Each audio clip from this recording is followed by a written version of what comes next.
Hello everyone, आज हम लोग पढ़ेंगे ज्योमेट्रिक मीन की आखिरी प्रॉपर्टी और harmonic mean.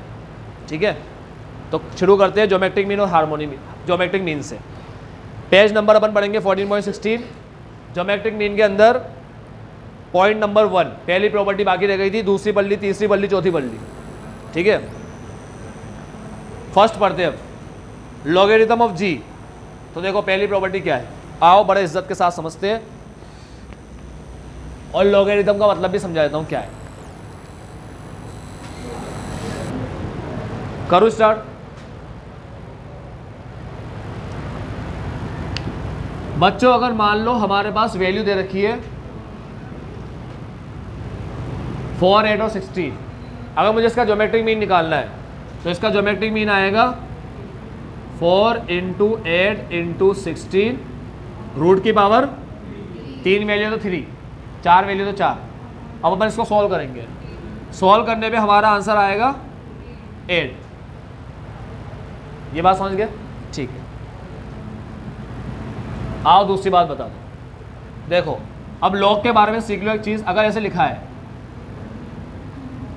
log of 100, log of 100 base 10,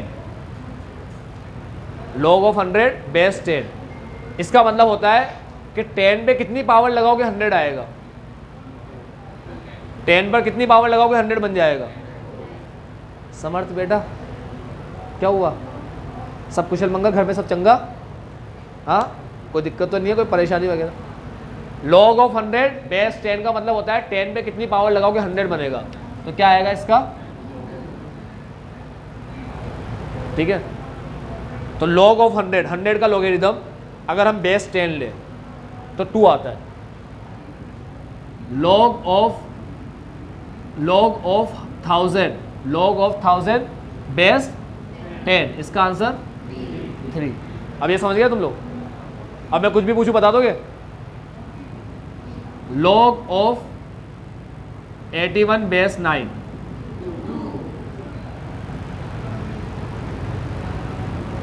log of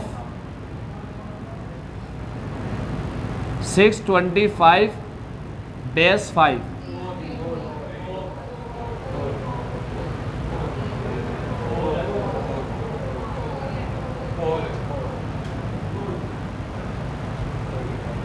five के ऊपर पावर अगर 4 लगाओगे, 5 के ऊपर अगर 4 की पावर लगाओगे तो 625 आए। तो पहले मैंने सिंपल से सीखा ये चीज़ें, ठीक है, ताकि अपन को एक बार में समझ में आ जाए। तो log ऑफ 100 बेस 10 का मतलब समझ गए 2। बच्चों ये तुम्हें वहाँ भी सिखाया था मैंने, कहाँ पर? रेशियो चार्ट पढ़े थे अपन, लॉगरिथम चार्ट। रेशियो चार्ट को लॉगरिथम चार्ट भी बोलते थे। जब वैल्यू हमारे पास 100, 1000, 10,000 ऐसे आएगी, 100, 1000, 10,000 ऐसी वैल्यू आएगी, तो ऐसी वैल्यू के अंदर हम लोग लाइन डायग्राम बना सकते हैं? नहीं बना सकते ना, क्योंकि लाइन डायग्राम बनाने जाओगे तो कहाँ पर मार्क करोगे? 100 तो पता है ना, वो एक्सिस के ऊपर 10, 100, 1000, 10,000 को कैसे मार्क करोगे?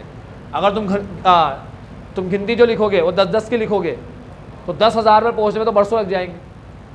ठीक है, तुम 1000 भी लिखोगे तो 1000 की गिनती में 10 को कैसे मार्क करोगे तुम? ठीक है, अब क्या बोल रहा हूँ समझ में ना आ रहा हो तो रेशियो चार्ट पढ़े थे, वहाँ पर जाके देख लेना। अभी दोबारा मुझे वो नहीं पढ़ाना, ठीक है, अभी मुझे ये समझाना है, समझ लो। log ऑफ 100 बेस 10, इसको ऐसे लिखते हैं 2। ये बात समझ में आई? तो log ऑफ 4, ये 4 है ना, इसका log बेस 2 लेकर लिखो अगर तो क्या आएगा? 2 आएगा। समझ गए ये बात?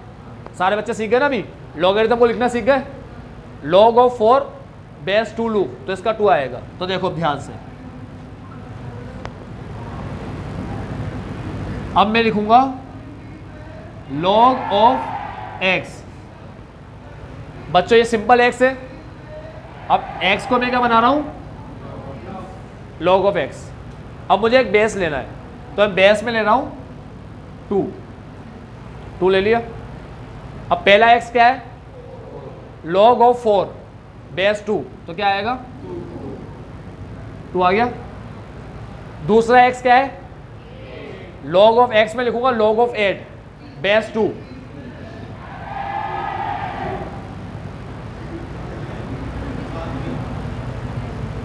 होता है कभी कभी सच में, और गर्मी भी ज़्यादा है ना बेटा, तो अभी तुम लोग यहाँ ध्यान देना बस। log of x base 2। चलो आगे कुछ बताने वाला था, छोड़ो नहीं बताना। 16 का बताओ, 16 का क्या लिखे?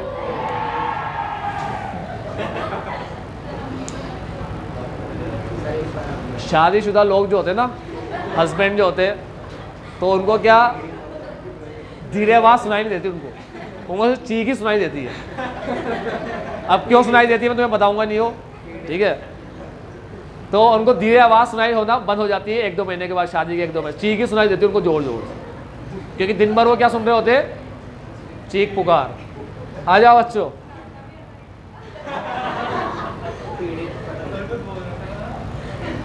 घर के बाहर निकलता होता है शांति शांति लगती है, घर में जाता हूँ तो बहुत खुशी मिलती है, मतलब अच्छा लगता है घर में जाके। आ जाओ बच्चों,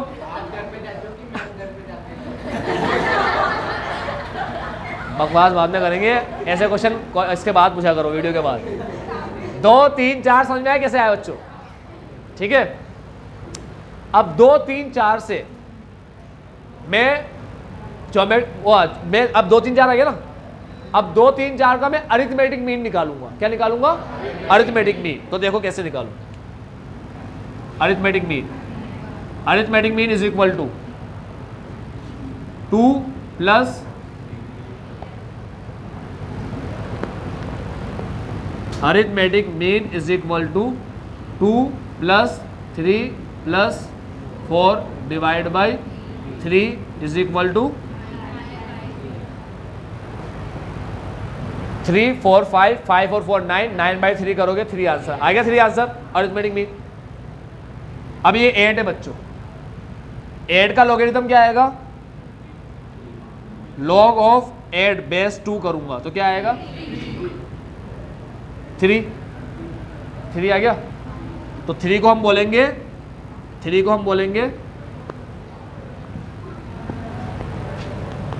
ज्योमेट्रिक मीन का log। सही है, ये ज्योमेट्रिक मीन है बच्चों, GM, ये GM, ठीक है। ये GM है ना 8, और ये GM का क्या है? log G। log G मतलब GM का log। अब ध्यान से बच्चों मेरी एक बात सुनना, मेरे सामने कुछ वैल्यूज लिखी हुई थी, मैंने उससे लॉगरिथम निकाला, मैंने उससे ज्योमेट्रिक मीन निकाला, तो ज्योमेट्रिक मीन 8 आया। 8 का जब मैंने लॉगरिथम निकाला, लॉग वैल्यू निकाली 8 की जब मैंने लॉग वैल्यू निकाली, तो लॉग वैल्यू 8 की क्या आई? 3 आई, ठीक है। अगर हम इन सब की लॉग वैल्यू निकालें, और लॉगरिथम की वैल्यू को हम प्लस करके डिवाइड करें, यानी कि लॉग वैल्यू का हम अरिथमेटिक मीन निकालें, तो जो हमारे पास आंसर आएगा, सुना, सारी वैल्यूज के लॉगरिथम वैल्यू निकालें और लॉगरिथम वैल्यू को की अरिथमेटिक मीन निकालें, तो जो अरिथमेटिक मीन हमारे पास आता है, जो 3 आता है, वो 3 क्या होता है? यहाँ पर जो वैल्यू लिखी है उसके ज्योमेट्रिक मीन की लॉग वैल्यू। सुना क्या बोला? वापस बोलता, यहाँ पर लिखी हुई जो वैल्यूज है x, उसकी हम लोग लॉगरिथम वैल्यू निकालते हैं। लॉगरिथम वैल्यू ये log x, ये log x, ठीक है। बेस 2 को बेस लेके निकाला है, ठीक है। तो यहाँ लिखी हुई वैल्यूज़ की जब हम लॉगरिथम वैल्यू निकालते हैं और उस वैल्यू को लेकर हम अरिथमेटिक मीन निकालते हैं, तो जो अरिथमेटिक मीन आता है वो अरिथमेटिक मीन ज्योमेट्रिक मीन की log वैल्यू के बराबर होता है। सुना क्या बोला? सुन रहे हो ना? तो यहाँ पर जो अरिथमेटिक मीन है वहाँ पर ज्योमेट्रिक मीन की लॉगरिथम वैल्यू है। यहाँ का अरिथमेटिक मीन, यहाँ का ज्योमेट्रिक मीन की लॉगरिथम वैल्यू log G, यहाँ का m, वहाँ का log G, यहाँ का m, वहाँ का log G। ये बात समझ में आई? अब लाइन पढ़ता हूँ, समझना। लॉगरिथम ऑफ G क्या लिखा है? G, ये लिखा है बच्चों। Logarithm of G, log G क्या है? 3 क्या है? log G for a set of observation, इसके लिए जो log G है यानी कि 3 जो है, ये 3 क्या है? 3 है AM of the logarithm of observation, observation के लॉगरिथम का एम। वापस बोलता हूं, log g for a set of observation, log g 3 की बात कर रहा है, log g for a set of observation, ठीक है, इज अरिथमेटिक मीन, सही है, of the logarithm of observation, इस ऑब्जर्वेशन के लॉगरिथम का अरिथमेटिक मीन। ये लाइन समझ में आई? अब एक और भाषा में समझा दो, आखिरी भाषा, वो समझ में आ जाए तो ठीक है, ना समझ में आए तो रट लेना लाइन, ठीक है। तो सुनो ध्यान से, लॉग की दुनिया में जब भी नॉर्मल वैल्यूज को जब भी मल्टीप्लाई डिवाइड करना है तो लॉगरिथम में लाके हम उसको प्लस और माइनस कर लेते हैं। तो लॉगरिथम की एक पूरी टेबल बनी हुई होती है जो तुम्हारे बुक के पीछे बनी हुई होगी, अपेंडिक्स करके कुछ बनी हुई होगी, लास्ट में ये अपेंडिसेस आते हैं, ठीक है, ये सारी टेबल बनी हुई, लिखा हुआ है लॉग टेबल, ये लिखा है लॉग टेबल, ठीक है, ये रही लॉग टेबल। अभी मैं तुम्हें लॉग टेबल देखना नहीं सिखा रहा, मैथ्स में काम आएगा तो मैथ्स के साथ तुम्हें सिखा देंगे, ठीक है। अभी मैं तुम्हें सिर्फ लॉग की बात बता दूँ। पहले क्या होता था बेटा, पहले कैलकुलेटर नहीं हुआ करता, तो बड़ी बड़ी वैल्यूज़ को मल्टीप्लाई करना है, डिवाइड करना है, तो दिक्कत आती थी उसमें, ठीक है। इसलिए क्या होता था कि बड़ी बड़ी वैल्यूज़ को मल्टीप्लाई डिवाइड करना ना ऊट पटांग वैल्यू है, ठीक है, 2 8 9 6 4, बच्चे घर पे कर ले, ड्राइंग घर पे कर ले, ठीक है। अभी सुन ले, मैं तुम लोगों ने मेरे को इतना इरिटेट कर रखा है जिसकी कोई हद नहीं है।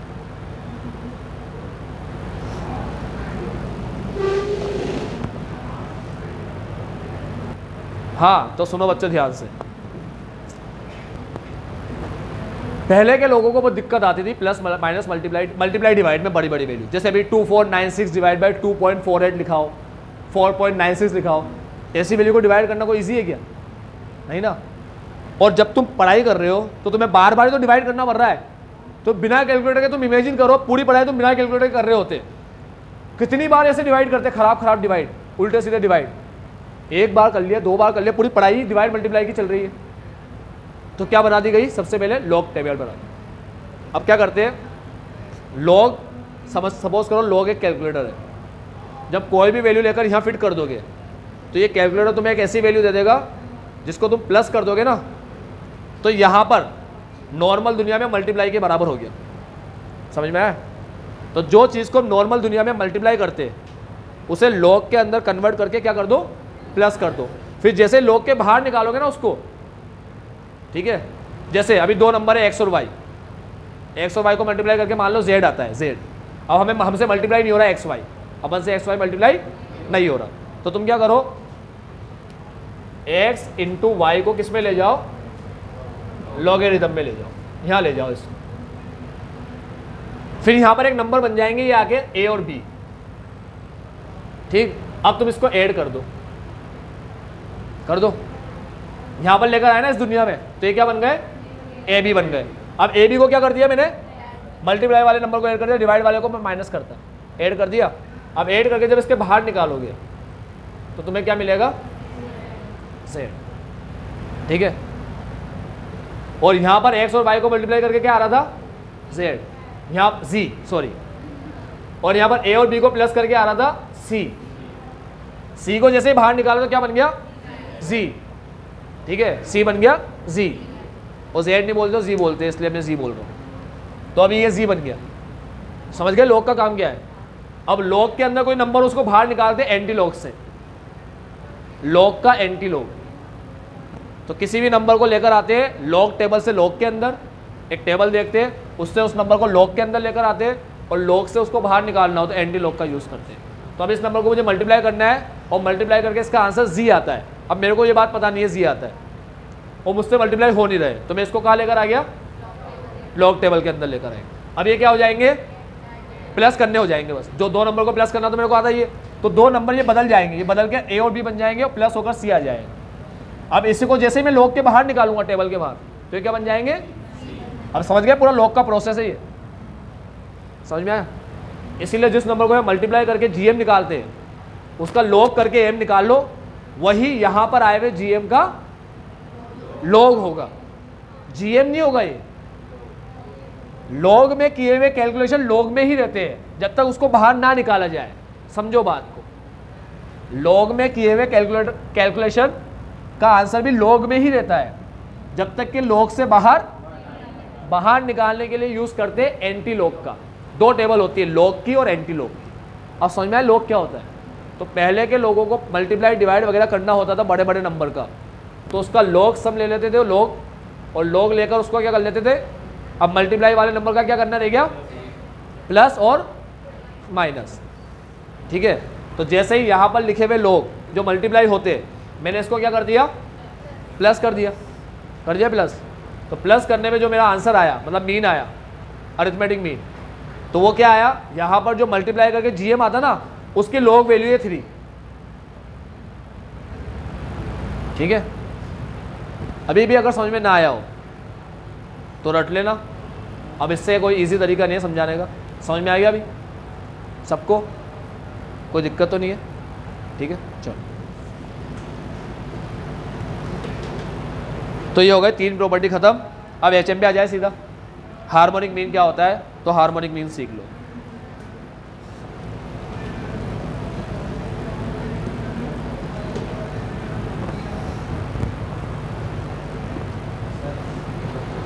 हाँ,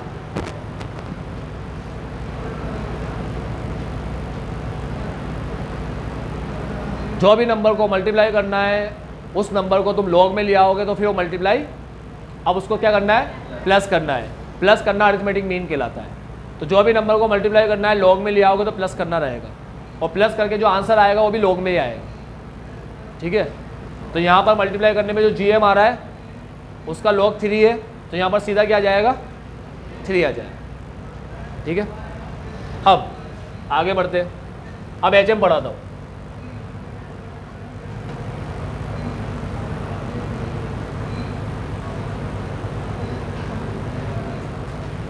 चलो एचएम स्टार्ट करते हैं।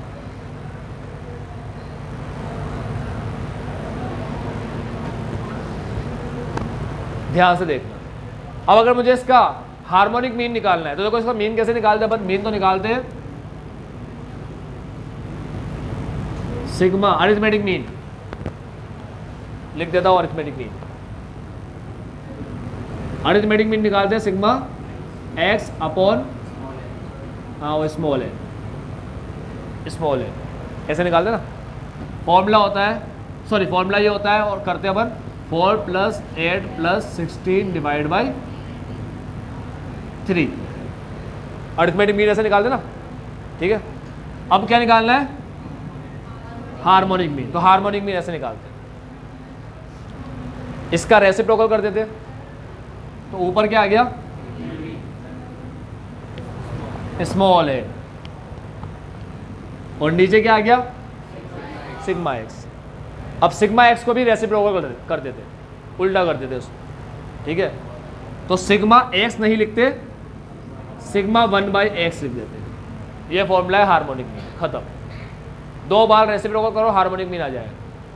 पहली बार रेसिप्रोकल करो n/σx, फिर x का रेसिप्रोकल करो तो 1/x। x का रेसिप्रोकल ये होता है, पता है तुम्हें, कोई भी नंबर का रेसिप्रोकल पहले ही बताया था मैंने तुम्हें। 2 का रेसिप्रोकल क्या होता है, 1/2। ये रेसिप्रोकल होता है, क्योंकि 2 के नीचे क्या है। ठीक है, यहाँ तक कोई डाउट हो तो बोलो, इतनी बात समझ में आती है।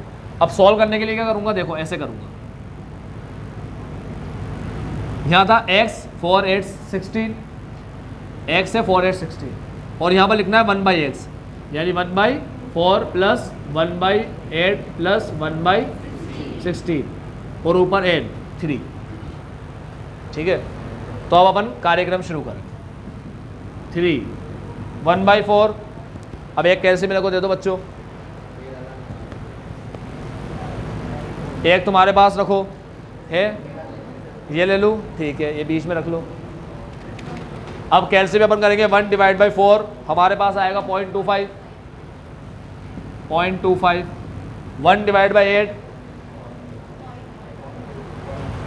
0.125 प्लस 1/16 0. या डायरेक्ट पॉइंट, चलो 0625, इन दिनों को ऐड करेंगे कैलसी पे तो क्या आएगा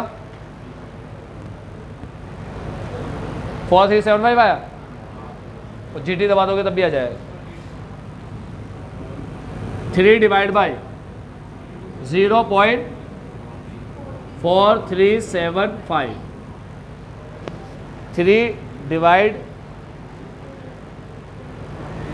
6.857 है, तो 6.857 को 86 कर देंगे।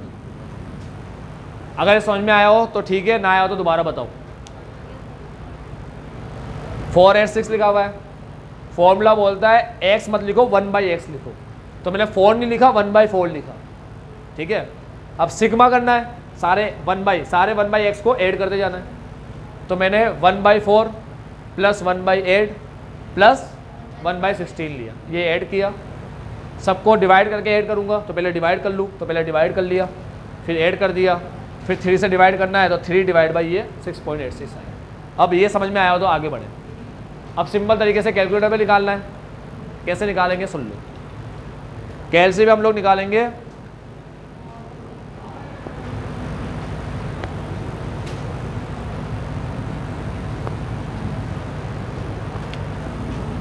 सबसे पहले लिखेंगे 4 डिवाइड m प्लस, फिर 8 डिवाइड m प्लस, फिर 16 डिवाइड m प्लस, फिर 3 डिवाइड MRC, और फिर लास्ट में इक्वल टू। आओ चेक करते आता है नहीं आता। 4 divide m plus, 4 divide m plus, 8 divide m plus, 16 divide m plus, हो गया। उसके बाद सब डिवाइड m प्लस कर दिया। जैसे डिवाइड करते हो ना और m प्लस दबाते हो तो अपने आप ही रेसिप्रोकल होकर डिवाइड होकर आ जाता है, ठीक है। चलो ये सीखने से पहले एक चीज़ सीख लो, 4 को 1/4 बनाना है ना, 4 को 1/4, तो 4 डिवाइड इक्वल टू दबा दो 1/4 हो जाएगा।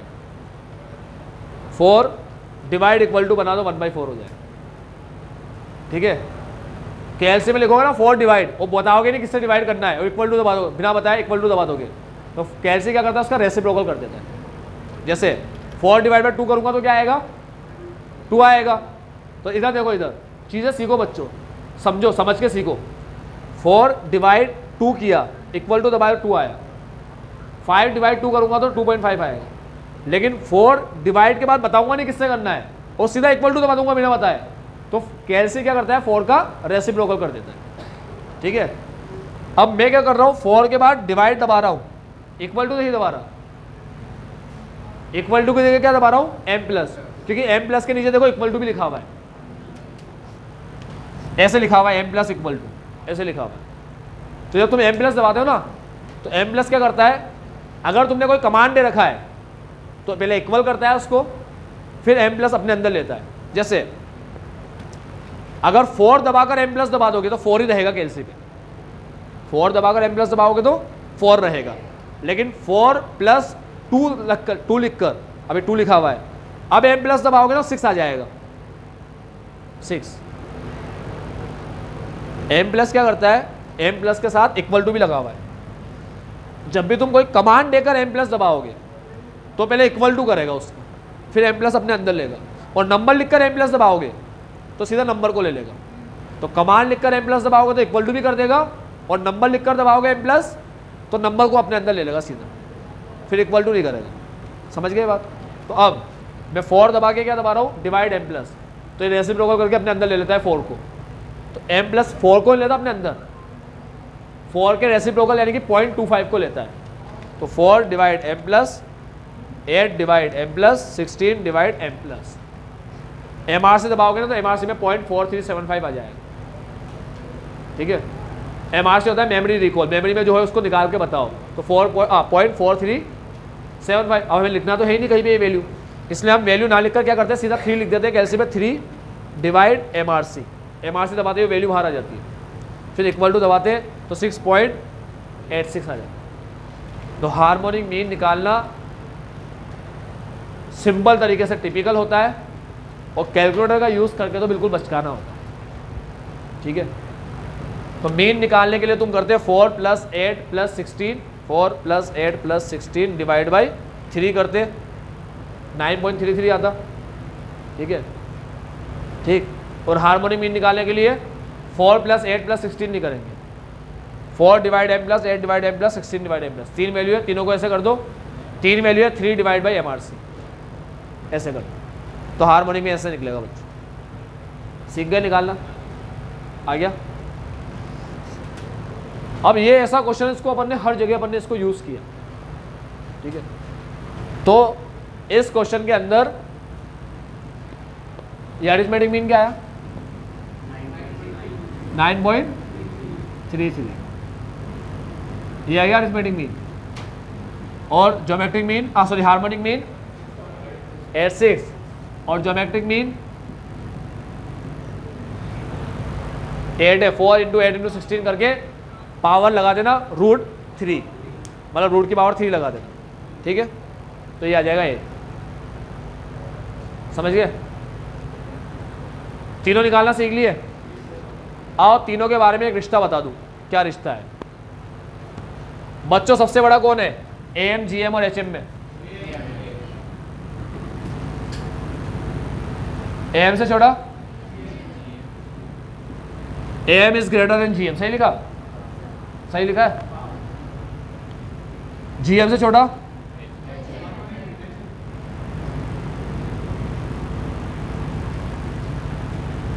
ठीक है।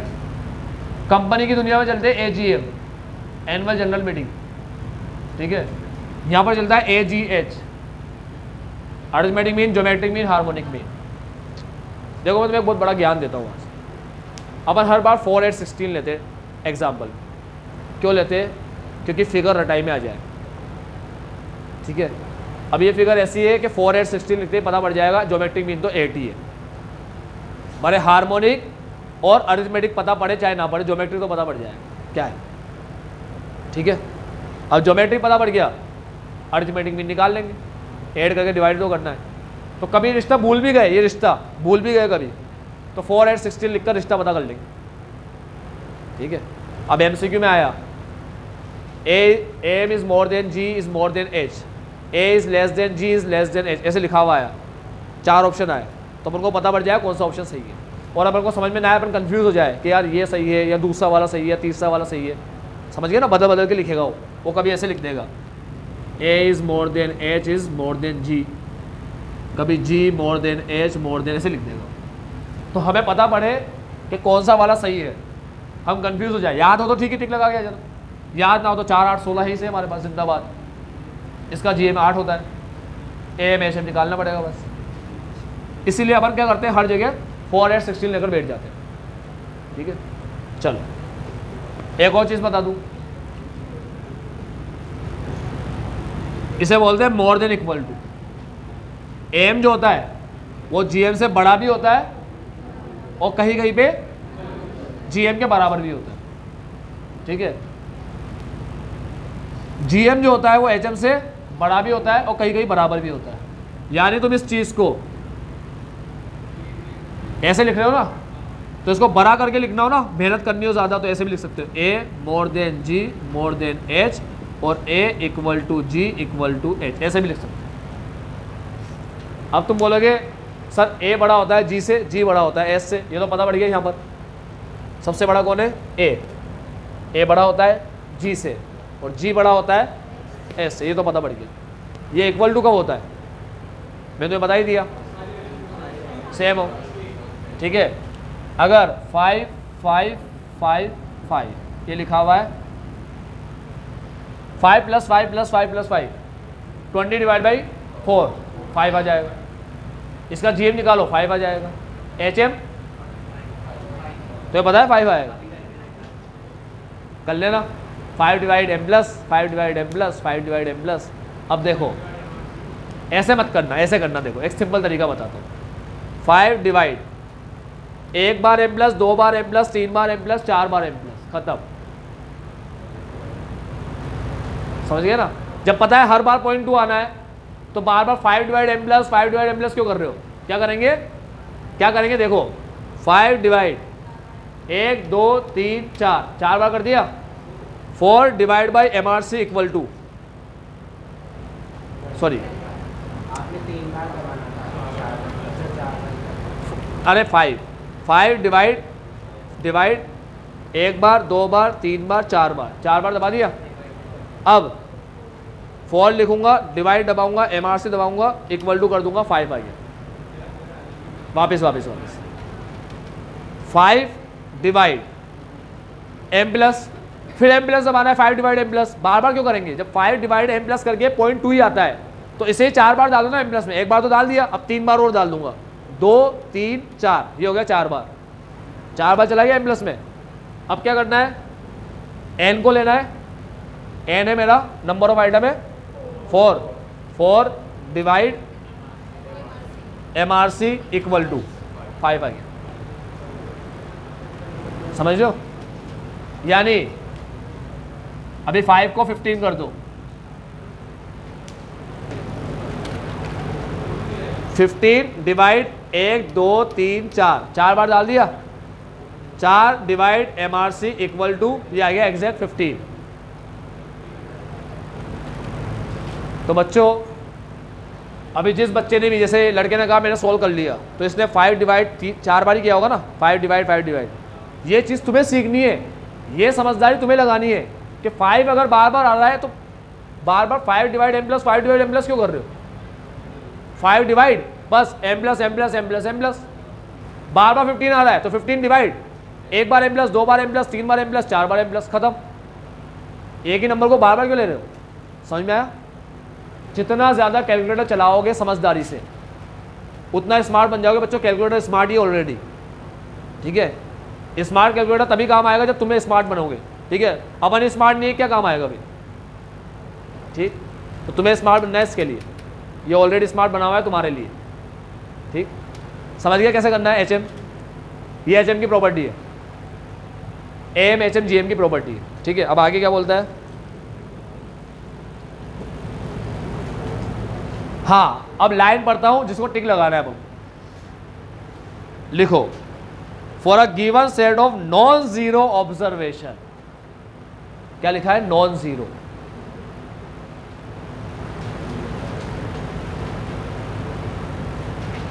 For a given set of, zero नहीं आना चाहिए, क्यों? जीरो का रेसिप्रोकल क्या होता है? 1 डिवाइड बाई 0, ये रेसिप्रोकल होता है जीरो का। हाँ, क्या आएगा?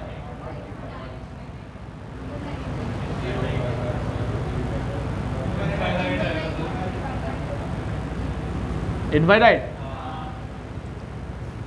और 0 डिवाइड बाई 1 कंफर्म कि घुमाओ वैल्यू को। देखो पता करने का सिंपल तरीका है, 1 की टेबल पढ़नी है जिसमें 0 आ जाए तो 1 0 सा, 0 की टेबल पढ़नी है इसमें 1 आए तो कितनी ही बार पढ़ लो 1 नहीं आएगा, इसलिए आंसर इन्फिनिटी आता है, ठीक है। तो लॉजिक है, यहाँ 0 क्यों आ रहा है, यहाँ इन्फिनिटी क्या, उसका भी लॉजिक है। ऐसे ही नहीं सर, ऐसे क्या 0/1 और 1/0, एक जगह 0 लिख रहे हो एक जगह इन्फिनिटी, कैसे पता पड़ेगा हमें एग्जाम में? खैर एग्जाम में ऐसी चीज़ आती नहीं है, फिर भी एक लॉजिक तो पता होना चाहिए ना कम से कम। तो 1 की टेबल कितनी बार पढ़ोगे 0 आएगा, तो 1 0 सा 0, इसलिए 0 आ गया। और 1/0, 0 की टेबल कितनी बार पढ़ोगे 1 आएगा, पढ़ते ही चले जाओ, ठीक है। 0 1 सा 0 2 सा, तो पढ़ते ही चले जाओ, तुम्हें क्या देखने को नहीं मिलेगा 1, इसलिए इन्फिनिटी आ जाता है, ठीक। अब इन्फिनिटी आ जाएगा इनके बीच में कहीं पे 0.25 प्लस इन्फिनिटी, सॉल्व होगा क्या? नॉन जीरो ऑब्जर्वेशन के लिए HM नहीं है, तो टिक लगाना। HM क्या है? HM क्या है? HM is defined as the reciprocal of AM, the reciprocal of AM of the reciprocal of the observation, reciprocal of AM of the reciprocal of observation, observation के रेसिप्रोकल का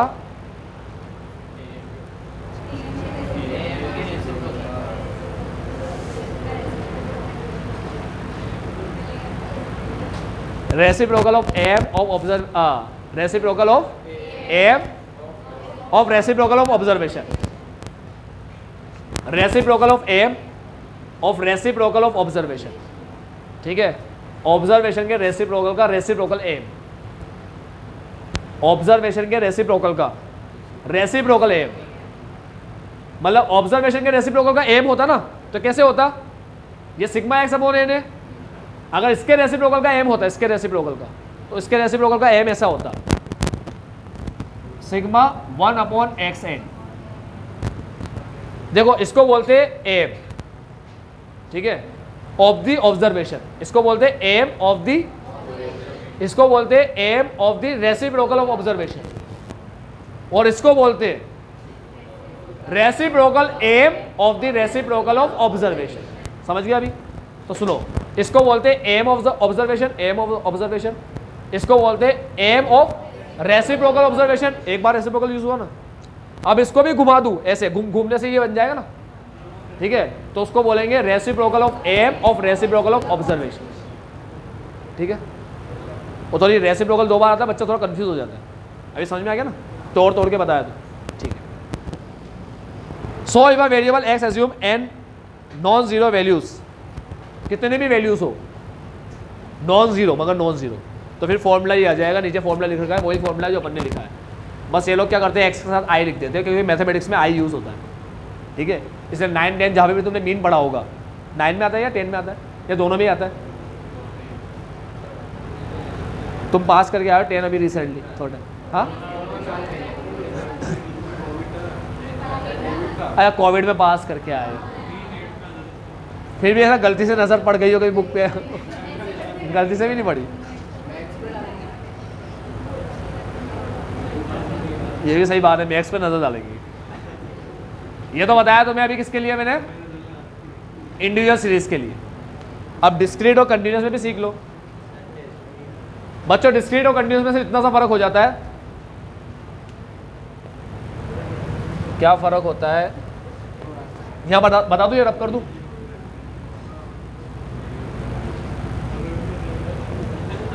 ये जो वैल्यू है ना, ये जो फॉर्मूला है, इसी फॉर्मूले को लिखूंगा, देखना। एन को कर दूंगा कैपिटल, क्योंकि तुम्हें पता है ये डिस्क्रीट और कंटिन्यूस में एन कैपिटल होता है, सिग्मा एफ को एन बोलते हैं, ये बात पता है, सिग्मा एफ को एन बोलते हैं। एन लिख दिया, अब सिग्मा और 1/x को लिखूंगा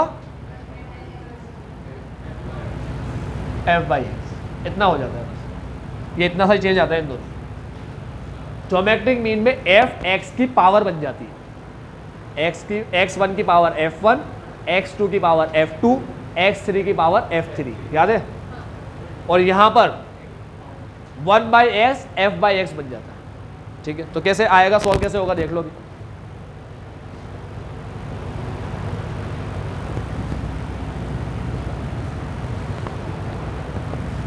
देखना बच्चों ध्यान से, अगर मान लो इसकी फ्रीक्वेंसी दे रखी है 2 1, क्या लिखूं, 5 हो जाए, 2 1 2 लिख दिया, तो कैसे सॉल्व होगा? ऊपर लिखेंगे एन, एन बताओ बच्चों, भगवान भला कर तुम्हारा, तुमने 3 नहीं बोला, ठीक है, गलती से भी 3 मत बोल देना। एन का मतलब सिग्मा एफ होता है, ठीक है, इसलिए 11th क्लास में सिग्मा एफ ही यूज़ करता हूँ, एन यूज़ ही नहीं करता। मुझे पता है एन लिख दूंगा बच्चा काउंट करके बैठ जाएगा, ठीक है। सिग्मा एक्स अपॉन एन बोलता हूँ और sigma F X upon N नहीं बोलता, sigma F X upon sigma F बोलता हूँ,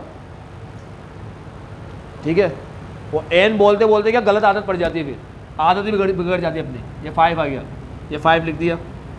अब नीचे एफ एक्स को ऐड करते जाएंगे, सिग्मा एफ एक्स है, सिग्मा मतलब ऐड करते जाओ, किसको ऐड करो, F x F x F x, तो 2 4 के बाद प्लस 1 8 प्लस 2 16, ऐसे ऐड करते चले जाओ। अब कैसे भी कैसे करना है वो सीख लो। 2 divide by 4 m plus 1 divide by 8 m plus 2 divide by 16 m plus, सब m प्लस में चले गए, ठीक है। अब 5 है, 5 लिखो, डिवाइड दबाओ, 5 डिवाइड, अब ये सब कहाँ पर है, मेमोरी में, तो मेमोरी से बाहर निकालो MRC, डिवाइड के बाद MRC इक्वल टू 6 पॉइंट, तो 6.67 कर देता हूँ राउंड ऑफ करके, आंसर आया 6.67। कोई डाउट हो तो बोलो। कोई सा भी आंसर देख लो यहाँ पर 4 से छोटा और 16 से बड़ा आ ही नहीं सकता। जितने भी तुम्हें सर्कल में आंसर दिख रहे हैं ना, 6.86, 9.33, 8, अभी आया 6.67, 4 से तुम्हें कोई भी छोटा आंसर नहीं दिख रहा होगा और 16 से तुम्हें बड़ा आंसर दिख ही नहीं सकता। रिप्रेजेंटेटिव वैल्यू है, कौन सी वैल्यू है, एवरेज रिप्रेजेंटेटिव वैल्यू, इनको रिप्रेजेंट कर रही है, तो इनमें से ही होगी, ठीक है। इंडिया को रिप्रेजेंट करने वाला बंदा इंडिया का ही होगा, अमेरिका का बंदा नहीं जाएगा इंडिया को रिप्रेजेंट करने के लिए, समझ रहे हो, आई बात समझ में। इसलिए इसमें से निकाली हुई वैल्यू इसके अंदर की ही होगी। तुम्हारा आंसर कभी 16 से बड़ा है, 4 से छोटा आ रहा हो, समझ लेना तुमने चमत्कार किया है बच्चों के, ठीक है। और अब तुम्हारे साथ चमत्कार होगा रिजल्ट के अंदर, तो ऐसी गलती मत करना, गलती से भी ऐसी गलती मत करना। तो अब आंसर समझ में आ गया सबके, HM निकालना आ गया डिस्क्रीट कंटिन्यूस में, डिस्क्रीट में आ गया, कंटिन्यूस में सिखाऊं क्या, कुछ भी नहीं करना, 0, 10, 10 to 50 ऐसे लिखा है ना, 0, 10, 10 to 20 लिखा है, मिड वैल्यू लेना, मिड वैल्यू 5, 15, 25, बस वही x हो गया। और 5, 15, 25 लेते ही x भी सिंगल नंबर, f तो होता ही है, ठीक। मैं ही सिखाऊँ ना सबको, पक्का। उसके बाद प्रॉपर्टी में पहली प्रॉपर्टी क्या आई, अगर सारे ऑब्जर्वेशन k हो तो HM भी k होगा, हमें ही पता है, हमें सिखा रहा है। फिर क्या लिखा है, if there are 2 groups with n1 and n2 observation and h1 and h2 as respective HM, then the combined HM is given by, बच्चे फॉर्मूला दिख रहा है तुम्हें, फॉर्मूला इस प्रकार है,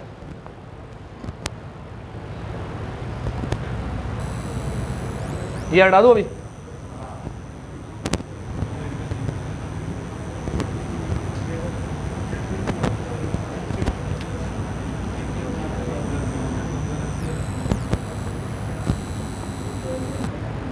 अब एक नया टॉपिक आता है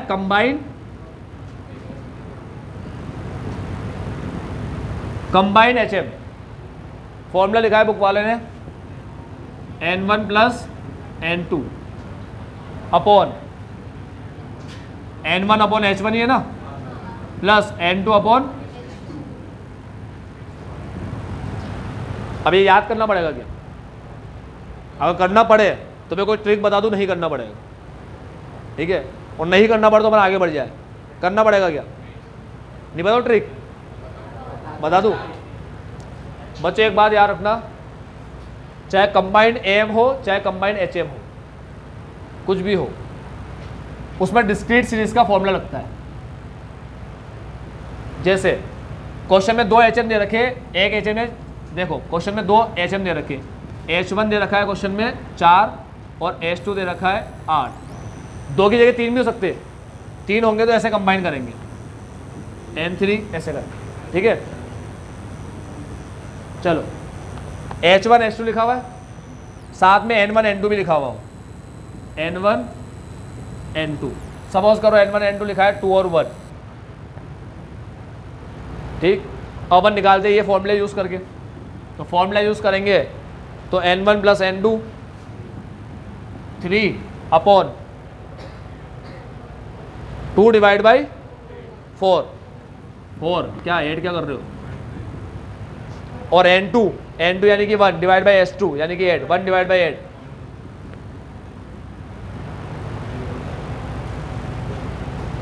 सही है। 2 डिवाइड बाई 4, लाइट टेस्ट हो गई, 2 डिवाइड बाई 4, 1 डिवाइड बाई इसकी तरह ना सेम आंसर आएगा 4.8 आया। अब ये जो क्वेश्चन तुम्हारे सामने लिखा है इसको तुम डिस्क्रीट सीरीज की तरह करो, मतलब ये जो एच गिवर है इसे x मान लो 4 और 8, इसे f मान लो 2 और 1 और फॉर्मूला ये लगा दो, तब भी वही आंसर आएगा 4.8। समझते हो? कंबाइंड मीन जो होते हैं ना कुछ भी नहीं होते, ये डिस्क्रीट सीरीज के जो फॉर्मूले होते हैं ना वही होते हैं। तो डिस्क्रीट का यही फॉर्मूला है बच्चों। ये n का मतलब क्या होता है, सारे f को ऐड करो, ये f है, n1 n2 क्या है, f फ्रीक्वेंसी है, ठीक है। इन दोनों को ऐड करोगे तो बड़ा n बनेगा, ये बड़ा n बन गया। अरे n का मतलब क्या होता है, सिग्मा f होता है ना, f का टोटल, तो n का टोटल कैपिटल n कहलाता है यहाँ पर, ठीक है। तो ये लोग बड़ा n ना लिखकर n1 n2 कर देते हैं इसको, ठीक है। और फिर यहाँ जो वैल्यू लिखी हुई है f को ये लोग n1 बोलते हैं, ठीक है। f को क्या बोलते हैं, पहले भी तो यही बोल रहे थे। n का मतलब क्या होता है, सिग्मा f होता है ना, f का टोटल। तो n का मतलब समझ लो क्या होता है, n का मतलब होता है ये f1 प्लस f2। f को ये लोग n बोलते हैं, तो f1 f2 n1 n2 बन जाता है। और यहाँ पर भी f क्या बन जाएगा, n। तो देखो n अपॉन x क्या बन जाएगा, h, तो n अपॉन h हो जाएगा। ये देखो n1 h1 n2 h2। तो ये कोई फॉर्मूला नहीं, टाइम पास ऐसे ही, ठीक है। हर कंबाइंड मीन जो होते हैं ना उसमें फॉर्मूला डिस्क्रीट का लिखा होता है, बहुत लिखने का तरीका ऐसे कर देते हैं ये लोग। कंबाइंड मीन का फॉर्मूला क्या होता है, अरिथमेटिक मीन का, mean 1 n1 plus mean 2 n2 upon n1 plus n2, ठीक है। और डिस्क्रीट सीरीज का भी फॉर्मूला यही होता है, मीन का, कंबाइंड मीन का फॉर्मूला होता है mean 1 n1 plus mean 2 n2 upon n1 plus n2। और डिस्क्रीट सीरीज में होता है sigma f x upon sigma f। ये और ये सेम ही है, यहां पर fx होता है, यहां पर nx हो जाता है, समझ गया, ठीक है। तो ये फॉर्मूला एक ही है। और वो क्या होता है, वो सी बार अपन को समझ में नहीं आता है, अपन कम समझ पा रहे हैं, ज़्यादा अच्छे समझ में नहीं आ रही चीज़ें, ठीक है। तो प्रैक्टिस करोगे तो समझ में आ जाएगा, और नहीं करोगे तो रटना पड़ जाएगा। तो इसको रटना पड़ेगा ऐसे कैसे, ठीक है। असल में कुछ भी नहीं, डिस्क्रीट सीरीज का फॉर्मूला है। कंबाइंड मीन की फिगर को डिस्क्रीट की तरह लिख दोगे ना ऐसे, तो इस वाले फॉर्मूला सोल्व हो जाएगा वो, n अपॉन सिग्मा fx। हटा रहा हूँ इसको।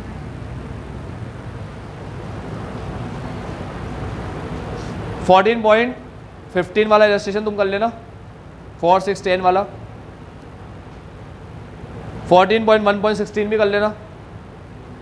Relationship between AM G M H M आता है, वो करा ही दिया।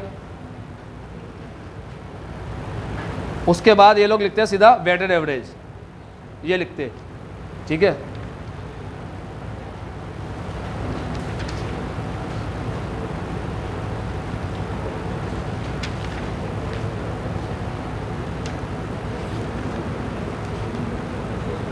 अब वेटेड एवरेज पढ़ाने से पहले एक चीज़ पढ़ा देता हूँ तुम्हें।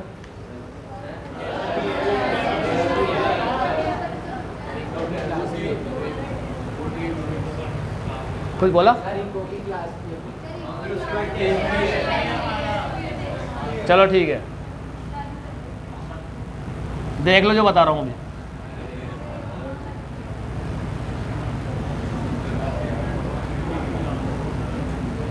ये 4 और 8 लिखा हुआ है, जल्दी से इसका एम जी एम और एच एम निकाल के बता दो। पहले एम निकाल दो, इसका 6 आया। अब एच एम निकाल दो,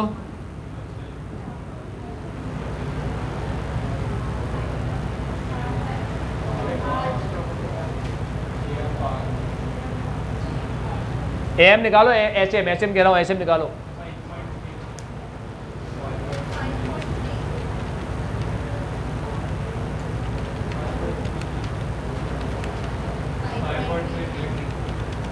$5.33,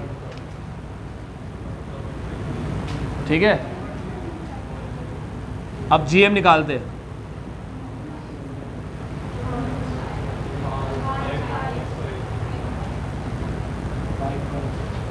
जीएम क्या आया, 5.66।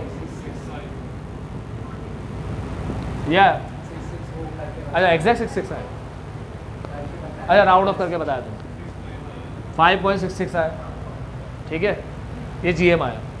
अब इसका स्क्वायर कर दो,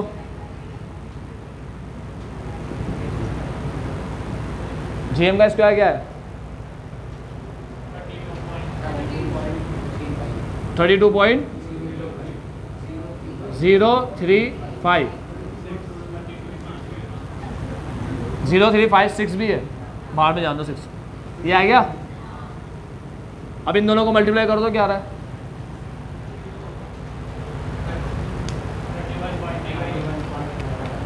6 इंटू 5.33, 6 इंटू 5.33 लिखते चले जाओ तो लास्ट तक क्या आ रहा है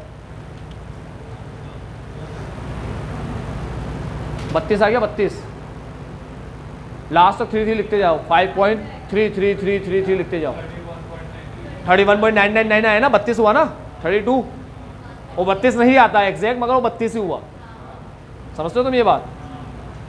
31.99999 का मतलब क्या हुआ, एक को भी राउंड ऑफ कर लो तो 32 बन जाएगा, किसी भी 9 को राउंड ऑफ कर लो 32 हो जाएगा, नहीं होगा, आ गया ना 32, यही 32 है। हाँ थोड़ा बहुत फर्क पड़ता है डेसिमल की वजह से, ये डेसिमल में ना इसलिए थोड़ा बहुत फर्क पड़ा, अभी तीनों एग्जैक्ट वैल्यू होती तो फर्क नहीं पड़ता ऐसा, ठीक है। तो ये आ गया 32.053, तो क्या सीखे अपन, A into H is equal to G only in case of 2 observations, बस ये 2 है ना इसलिए, 2 से ज़्यादा होगा तो ये अप्लाई नहीं होगा। A into H is equal to G square बनता है only in case of 2 observation, 2 से ज़्यादा में ये केस अप्लाई नहीं होता।